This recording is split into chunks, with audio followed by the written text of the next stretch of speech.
Olá, minha gente. Então, tudo certo? Então, viva.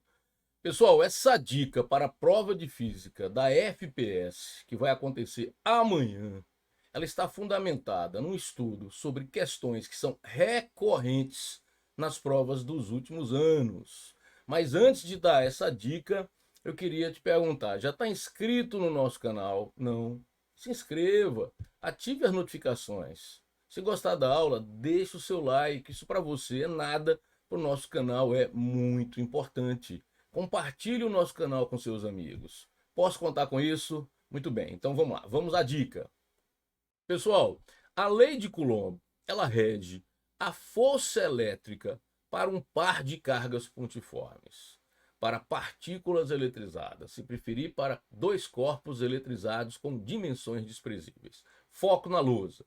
Tenho aqui duas partículas eletrizadas, essa com carga Q1, essa com carga Q2, as dimensões são desprezíveis, daí partículas, se preferir cargas pontiformes, e a distância entre elas, representada aqui pela letra D, e eu quero determinar para esse par de cargas a força elétrica entre elas. Lembrando, pela terceira lei de Newton, que força é sempre de par, então a partícula 1 exerce uma força na partícula 2, a partícula 2 também exerce uma força na partícula 1. Isso é regido pelo princípio da ação e reação. Essas forças terão mesmo módulo, se preferir, mesma intensidade, mesma direção, sentidos opostos, atuam em corpos diferentes, por isso que elas nunca se equilibram. As forças de ação e reação nunca se equilibram. Então a partícula 1 vai exercer uma força na partícula 2, a partícula 2 exerce força na partícula 1, e eu quero determinar essa força. Como força é uma grandeza vetorial, todo vetor só é determinado completamente se você encontra módulo ou intensidade, direção e sentido. Vou fazer isso para a força elétrica para esse par de cargas pontiformes, foco na lousa.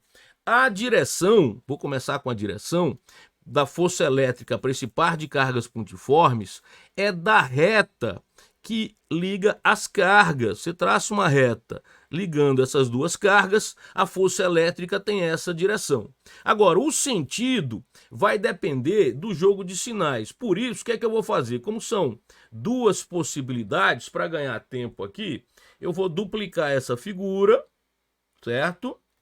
E vou deixar aqui embaixo essa.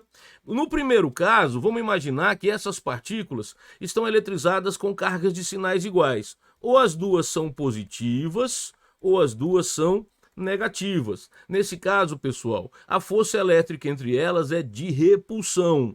Um exerce uma força de repulsão em 2, 2 exerce uma força de repulsão em 1. Essas forças têm mesma direção, sentidos opostos, mesma intensidade, como eu te falei, regidos pela terceira lei de Newton, o princípio da ação e reação. Então, quando os corpos estão eletrizados com cargas de mesmo sinal, se preferir sinais iguais, a força é de repulsão. Força de repulsão.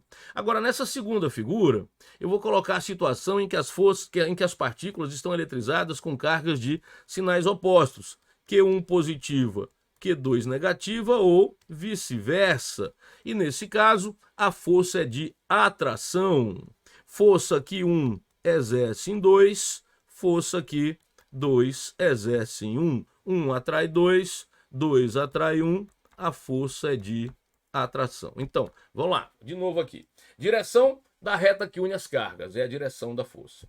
Sentido, atração no caso em que as partículas estão eletrizadas com cargas de sinais iguais. Repulsão, mito. Repulsão no caso em que as partículas estão eletrizadas com cargas de sinais iguais. Atração no caso em que as partículas estão eletrizadas com cargas de sinais opostos. O que é que falta? Falta o módulo ou intensidade. E esse módulo ou intensidade, ele independe do jogo de sinais e vai ser calculado como o módulo da força. Não se esqueça que ação e reação, essas forças são de mesmo módulo, né? Eu posso representar apenas por F, é o módulo de qualquer uma dessas duas forças. Esse módulo vai depender do produto do módulo das cargas, Q1 e Q2, do quadrado da distância aqui embaixo, então inversamente proporcional ao quadrado da distância, e de uma constante K que está vinculada ao meio em que as cargas estão, chamada de constante eletrostática, que para o vácuo e no sistema internacional de unidades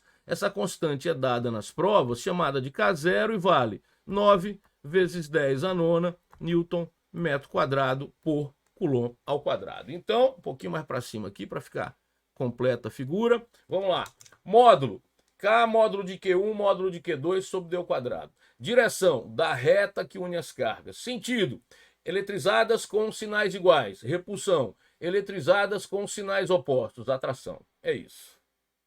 É isso, minha gente. Então, vai dar tudo certo. Vamos ter calma amanhã na hora de fazer a prova.